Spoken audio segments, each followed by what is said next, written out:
하나님 말씀 갈라디아서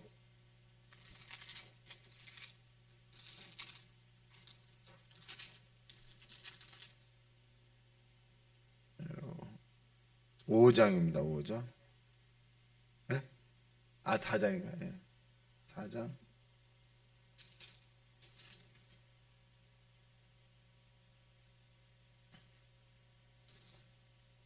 자, 합독합니다. 시작. 내가 또 말하노니 유업을 자가 모든 것의 주인이나 어렸을 동안에는 종과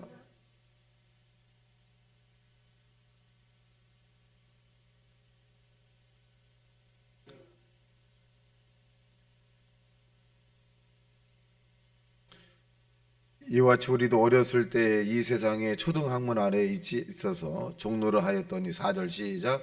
때가 참에 하나님이 그 아들을 보내사 여자에게서 나게 하시고 율법 아래에 나게 하신 것은 율법 아래에 있는 자들을 속량하시고 우리로 아들의 명분을 얻게 하려 하심이라. 너희가 아들임으로 하나님이 그 아들의 영을 우리 마음 가운데 보내사 아빠 아버지라 부르게 하셨느니라. 그러므로 내가 이후로는 종이 아니요 아들이니 아들이면 하나님으로 말미암아 유업을 받을 자니라. 그러나 너희가 그때에는 하나님을 알지 못하여 본질상 하나님이 아닌 자들에게 종노릇하였더니 이제는 너희가 하나님을 알 뿐 아니라 더욱이 하나님이 아신 바 되었거늘 어찌하여 다시 약하고 천박한 초등학문으로 돌아가서 다시 그들에게 종노릇하게 하려 하느냐. 너희가 날과 달과 절기와 해를 삼가 지키니 내가 너희를 위하여 수고한 것이 헛될까 두려워하노라. 형제들아, 내가 너희와 같이 되었은즉 너희도 나와 같이 되기를 구하노라. 너희가 내게 해롭게 하지 아니하였느니라. 내가 처음에 육체의 약함으로 말미암아 너희에게 복음을 전한 것을 너희가 아는 바라. 너희를 시험하는 것이 내 육체에 있으되 이것을 너희가 업신여기지도 아니하며 버리지도 아니하고 오직 나를 하나님의 천사와 같이 또는 그리스도 예수와 같이 영접하였도다. 너희의 복이 지금 어디 있느냐? 내가 너희에게 증언하노니 너희가 할 수만 있었더라면 너희의 눈이라도 빼어 나에게 주었으리라. 그런즉 내가 너희에게 참된 말함으로 원수가 되었느냐? 그들이 너희에게 대하여 열심내는 것은 좋은 뜻이 아니요 오직 너희를 이간시켜 너희로 그들에게 대하여 열심을 내게 하려 함이라. 좋은 일에 대하여 열심으로 사모함을 받음은 내가 너희를 대하였을 뿐 아니라 언제든지 좋으니라. 나의 자녀들아, 너희 속에 그리스도의 형상을 이루기까지 다시 너희를 위하여 해산하는 수고를 하노니 내가 이제라도 너희와 함께 있어 내 언성을 높이려 함은 너희에 대하여 의혹이 있습니다. 내게 말하라. 율법 아래 있고자 하는 자들아, 율법을 듣지 못하느냐? 기록된 바 아브라함에게 두 아들이 있으니 하나는 여종에게서 하나는 자유는 여자에게서 났다 하였으며 여종에게서는 육체를 따라 낳고 자유는 여자에게는 악한 약속으로 말미암니라. 이것은 비유니 이 여자들은 두 언약이라. 하나는 신의 산으로부터 종을 낳은 자니 곧 하갈이라. 이 하갈은 아라비아에 있는 신의 산으로서 지금 있는 예루살렘과 같은 곳이니 그가 그 자녀들과 더불어 종노릇하고 오직 위에 있는 예루살렘은 자유니 곧 우리의 어머니라. 기록된 바 잉태하지 못한 자여 즐거워하라. 산고를 모르는 자여 소리를 질러 외치라. 이는 홀로 사는 자의 자녀가 남편 있는 자의 자녀보다 많음이라 하였으니 형제들아, 너희는 약속의 자녀라. 그러나 그때 육체를 따라 난 자가 성령을 따라 난 자를 박해한 것 같이 이제도 그러하도다. 그러나 성령이 무엇을 말하느냐? 여종과 그 아들을 내쫓으라. 여종의 아들이 자유 있는 여자의 아들과 더불어 유업을 얻지 못하리라 하였느니라. 그런즉 형제들아, 우리는 여종의 자녀가 아니요 자유 있는 여자의 자녀니라. 아멘.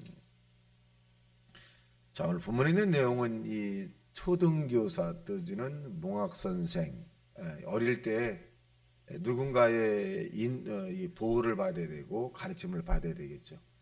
율법 아래에 있을 때는 우리가 율법에 의해서 이렇게 지켜야 됐었어요. 근데 율법의 완성자신 예수님이 이 땅에 오셨을 때에는 믿음으로 살아가라는 거죠. 그래서 보도록 합니다. 1절 시작.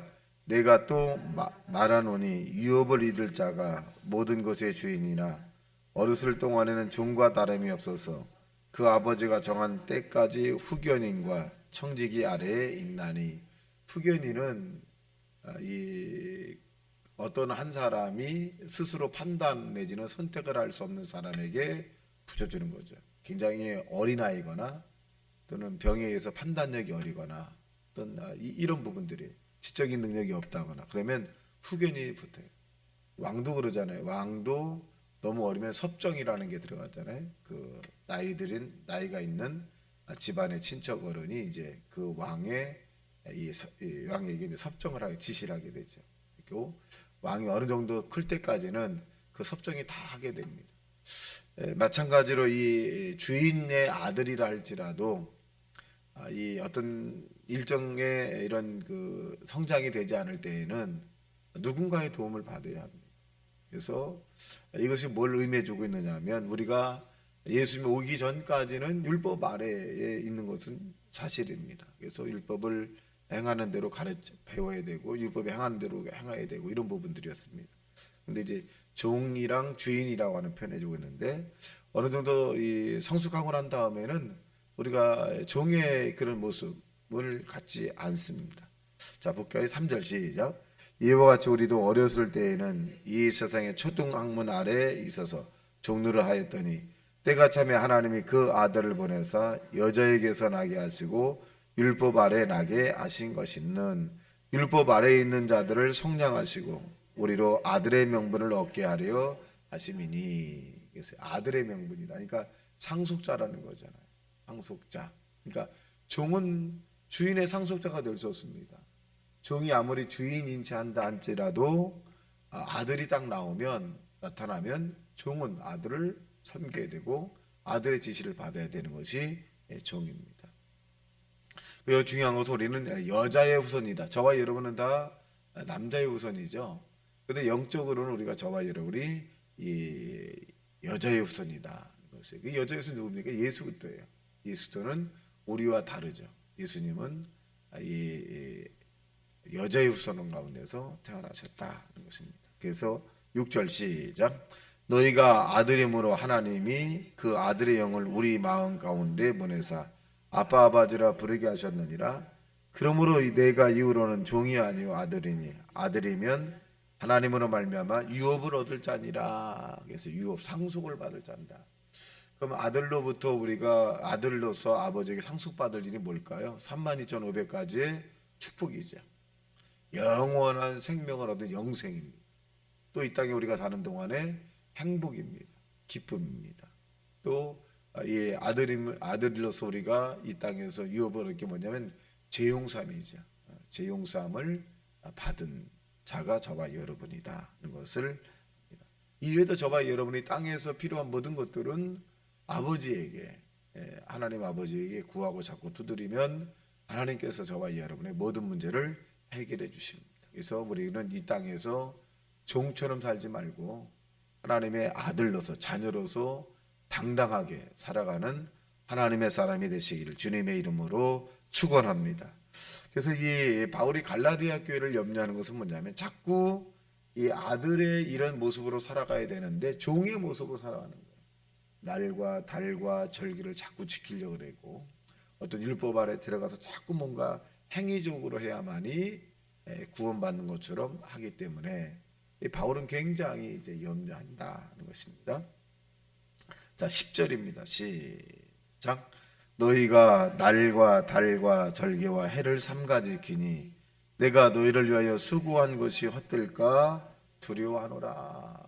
날, 달, 절기, 해를 삼가지킨다. 그러니까 우리는 믿음으로 지키면 되거든요. 음식이라고 하는 것도 어떻게 보면 믿음으로 잡수시면 돼요. 믿음으로. 근데 여러분 마음의 꺼리낌으로는 음식을 넣지 말자. 물론 저는 음식 가운데서 약간 가리는 게 있긴 있어요. 뭐 음식에 뭐 이렇게 하면 가리는 게 있는데, 자, 이것을 억지로 먹어보려도 잘 안 돼. 잘 안 돼. 그건 어쩔 수 없잖아요. 그래서 이 저와 여러분이 이제 모든 부분을 대할 때 동으로 가건 서로 가건 북으로 가건 아무튼 어떤 뭐 이 어떤 선택을 할 때 믿음으로 하면 된다. 그것을 바울은 먹는 것도 마찬가지고 행하는 모든 일들도 믿음으로 가면 하나님이 저와 여러분과 함께 동행하기 때문에 우리를 가로막았던 사탄의 세력이 다 쫓겨간다는 사실로 믿게 되기를 예수님 이름으로 축원합니다. 12절 시작. 형제들아 내가 너희와 같이 되었은즉 너희도 나와 같이 되기를 구하노라. 너희가 내게 해롭게 하지 아니하였느니라. 내가 처음에 육체의 약함으로 말미암아 너희에게 복음을 전한 것을 너희가 아는 바라. 자, 이 바울은 육체의 약함을 가졌다. 늘 말씀했습니다만은 바울은 안질이라고 하는 병에 걸렸을 거다라고 하는 신학자들의 의견. 두 번째는 두통이라는 거예요. 늘 머리가 아팠다 그래요. 그러니까 이 바울이 하나님 앞에 세 번 간절히 기도했는데 내 은혜가 되게 족하다 이런 음성을 들었죠. 그래서 바울은 이것을 자기의 육체의 약함을 뭘로 받느냐? 복이라 그랬어요. 왜? 너무 자만하지 않게 하기 위해서 하나님께서 나에게 준 복의 가시다 그랬어요. 여러분도 아마 다른 사람에게 이야기할 수 없는 그런 아픔의 가시가 있을 수 있어요. 어떤 사람은 육체적 가시, 어떤 정신적인 가시, 또 마음의 가시, 뭐 상처가 다 있을 수 있죠. 근데 그 상처 때문에 더 주님에게 가까이 가야 되고, 만일 그런 아픔이 없다라고 한다면 여러분이 하나님의 은혜를 지금처럼 더 많이 받았겠느냐, 아니면 하나님 안에 들어왔겠느냐. 그래서 그 아픔은 크고 작음이 다 달라요. 자기가 당하는 아픔이 이 세상에서 가장 큰 아픔이죠. 그렇다면 그 아픔을 우리가 해결할 수 있을까요? 해결할 수 없으면 안고 가셔야죠. 받아들이고 하셔야 합니다. 그리고 울면 또 울고 그것을 인정하면서 가셔야 돼요. 아프지만. 근데 다른 사람에게 여러분의 아픔의 가시를 이야기한들 그 사람은 그냥 위로해 주는 것뿐이고 그냥 전해 주는 것뿐이에요. 그런데 그 아픔을 똑같이 여러분과 느낄 수는 없습니다. 그리고 여러분이 그들에게 말했었고 상담했고 그들에게 이야기했을 때 그것은 그 사람은 곧 잊어버립니다. 본인은 잊어버리지 않지만 상대는 잊어버려요. 그래서 예수님이 우리의 형편과 처지를 다 알고 계시니 주님에게만 위로받고 주님을 위해 살아가는 저와 여러분 되시기를 예수님 이름으로 축원합니다. 자, 15절 시작. 너희가 복이 지금 어디 있느냐? 내가 너희에게 증언하노니 너희가 할 수만 있었더라면 너희의 눈이라도 빼어 나에게 주었으리라. 자, 이렇게 되면 아마 여기에서는 이 눈이라고 표현해주고 있어요. 그러니까 눈이라도 빼어서 준다는 얘기 뭐냐면 이 바울은 안질이라고 하는 것이 있을 수 있다. 또 다른 신학자는 눈이 아니라 이 두통이다 이렇게 표현하기도 합니다. 그래서 머리가 아프면 눈이 빠질 정도로 이렇게 고통스럽잖아요. 아마 그렇게 표현했다. 학자들 이야기입니다. 자, 그 다음에 또 보겠습니다. 20절 시작. 내가 이제라도 너희와 함께 있어서 내 언성을 높이려 함은 너희에 대하여 의욕이 있음이라. 뭐냐? 율법 아래로 자꾸 들어가래. 그래서 이 바울이 언성을 높이려고 했다. 그래서 바울이 다시금 이제 하갈과 사갈이라고 하는 사람이 예를 들는데 하갈은 이 아브라함의 종이죠, 하녀죠, 종의 역할을 한 사람이고 사라는 아브라함의 그 아내입니다. 그래서 이 관계 속에서 이 이스마엘을 낳고 사라는 또 이삭을 낳았어요. 두 아들이 굉장히 이제 문제가 생기니까 하나님 어떻게 되느냐 보겠습니다. 자, 23절 시작. 여종에게서는 육체를 따라 낳고 자유 있는 여자에게서는 약속으로 말미암느니라. 24절. 이것은 비유니 이 여자들은 두 언약이라 하나 하나는 신의 산으로부터 종을 낳은 자니 곧 하갈이고 이 하갈은 아라비아에 있는 신의 산으로부터 지금 있는 에르살렘과 같은 곳이니 그가 그 자녀들과 더불어 종노릇하고 했어요. 그러니까 이 하갈은 신의 산 율법이죠. 시내산에서 모세가 율법을 받아왔거든요. 그래서 율법의 대표자고 그리고 사라는 이 자유, 자의 대표다 그렇게 표현합니다. 약속 있는 자의 다였어요. 29절 시작. 그러나 그때 육체를 따라 난 자가 성령을 따라 난 자를 박해한 것 같이 이제도 그러하도다. 그러나 성경이 무엇을 말하느냐? 여종과 그 아들을 내쫓으라. 여종의 아들이 자유 있는 여자의 아들과 더불어 유업을 얻지 못하리라 하였느니라. 그런데 형제들아, 우리는 여종의 자녀가 아니요 자유 있는 여자의 자녀니라. 여기 보면 중요한 것이 뭐냐면 이 율법의 아들 이스마엘을 내어 쫓아라 그랬죠. 쫓아라. 그러니까 어떻게 보면 하나님은 일이성을 갖고 계신 분인데 신학적으로 사랑이 굉장히 많으신 분이지만 하나님은 굉장히 무서운 분입니다. 하나님 말씀에 벗어난 사람에 대해서는 가차없이 내어 쫓으라 그랬죠. 죽이라 그러고 하나도 남기지 말라 그래요. 굉장히 무서운 분입니다. 근데 이 하나님 안에 말씀 안에 들어있는 사람은 한없이 사랑이 많으신 분. 쓰러져도 또 세워주시고 넘어져도 일으켜 세워주시고 고통을 당하는데 위로해 주시고 필요한 것을 제공해 주시고 이름 보시 7번이나 용서함을 해주시는 분이고 한이 없어요. 그리고 우리를 위해서 십자가에 못 박혀 달려 들어가시고 그렇게 자기 독생자 아들 예수를 이 땅에 보내실 정도로 그렇게 사랑이 많으신 분. 그런데 우상을 숭배한다거나 하나님의 말씀에 벗어난다거나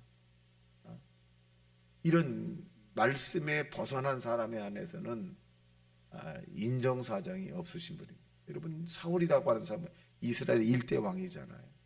그가 하나님의 은혜로 왕이 되었습니다. 근데 그가 하나님 말씀을 버렸습니다. 그런데 하나님도 사울을 버려버립니다.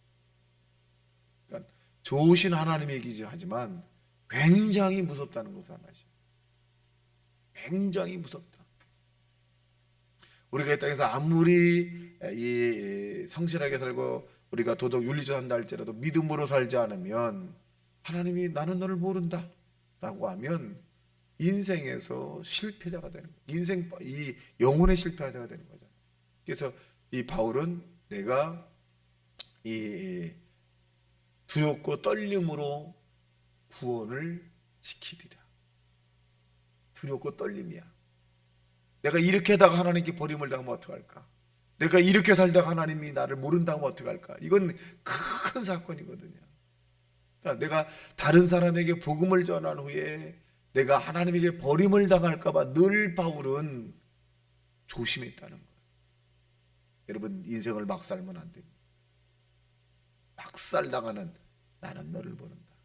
주여 주여 하는 자마다 다 천국에 들어가는 것이 아니요 내 아버지의 뜻대로 행하는 자라야 된다. 아버지의 뜻. 오늘도 저와 여러분은 하나님의 뜻대로 살아가셔야 하나님의 말씀이 기준. 어렵고 힘들고 고통스럽고 다른 사람이 우리를 비웃고 조롱하고 멸시하고 우리를 그렇게 상처를 준다 할지라도 우리 하나님의 말씀을 붙잡아야 돼요. 그래서 끝내 승리하는 저와 여러분 되시기를 주님의 이름으로 축원합니다. 다 같이 말씀 생각하며 통성으로 기도합니다. 주여 주여 주여